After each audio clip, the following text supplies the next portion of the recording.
সত্যি কি তুমি জানো না সফল আর অসাধারণ মানুষের মধ্যে আসল পার্থক্যটা কোথায়?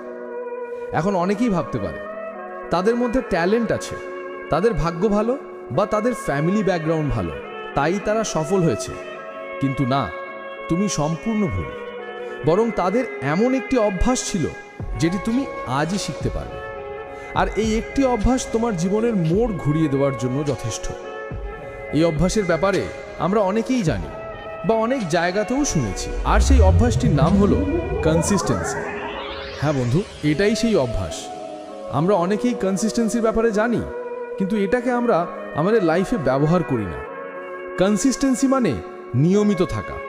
আর তুমি যদি কোনো একটি কাজ নিয়মিত করতে থাকো এবং প্রতিদিন একটু একটু করে সেই কাজটিকে আরও উন্নত করো, তবে সেই কাজে তোমাকে কেউ হারাতে পারবে না।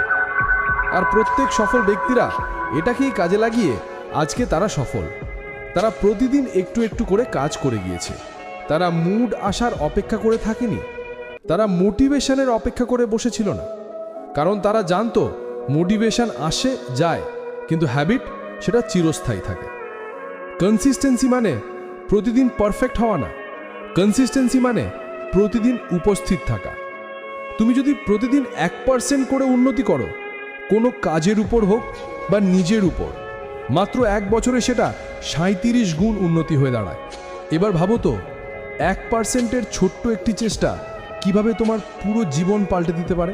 এখনো অনেকেই ভাবে সফল হতে ভাগ্য লাগে বা বিশেষ কোনো ট্যালেন্ট লাগে, কিন্তু না, যারা প্রতিদিন নিজের লক্ষ্য অনুযায়ী কাজ করে যায় তারা একদিন সেখানে পৌঁছে যায় যেখানে পৌঁছানোর স্বপ্ন তারা দেখত দিন রাত। এলন মাস্ক একদিনে $1 বিলিয়ন বানাননি, বিরাট কোহলি একদিনে ক্রিকেটের কিংবদন্তি হননি, এপিজে আব্দুল কালাম একদিনে বৈজ্ঞানিক হননি, মার্ক জুকারবার্গ একদিনে ফেসবুক তৈরি করেননি। এনাদের সবার মধ্যে কমন একটি জিনিস হলো, এনারা কোনোদিন একদিনের জন্য থেমে থাকেনি। এবার বলো, তুমি কি পারবে না তোমার স্বপ্নের জন্য লড়াই করতে? কিন্তু কেন পারবে না? কিসের জন্য পারবে না? আরে তারা যখন পেরেছে, তুমি কেন পারবে না? তারাও তো তোমার আমার মতো একজন সাধারণ মানুষ ছিল। কেন তোমার নিজের উপর বিশ্বাস নেই? তুমি কি তোমার মা বাবাকে প্রাউড ফিল করাতে চাও না? তবে কেন থেমে আছো? আজ থেকেই শুরু করো। আরে বড় কিছু থেকে না হোক, ছোট থেকে তো শুরু করো। প্রতিদিন 1 পৃষ্ঠা করে বই পড়ো, 5 মিনিট শরীর চর্চা করো, 10 মিনিট নিজের স্বপ্নের জন্য কাজ করে যাও।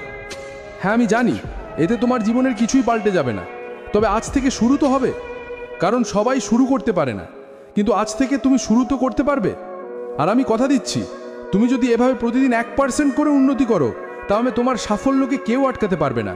তুমিও একদিন তোমার লক্ষ্যে পৌঁছাতে পারবে, যার স্বপ্ন তুমি প্রতিদিন দেখো। কারণ কনসিস্টেন্সি মানে পারফেক্ট হওয়া না, বরং নিয়মিত চলতে থাকা। এখনই কমেন্ট করে বলো কে কে শুরু করছো, আর তোমার জীবনের সবথেকে বড় স্বপ্ন কি।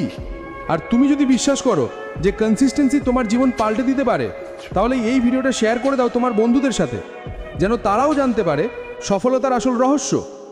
এবং যদি একটুও মনে হয় এই চ্যানেলটি তোমার জন্য হেল্পফুল হতে পারে, তাহলে ভিডিওতে লাইক করে চ্যানেলটাকে সাবস্ক্রাইব করে নাও।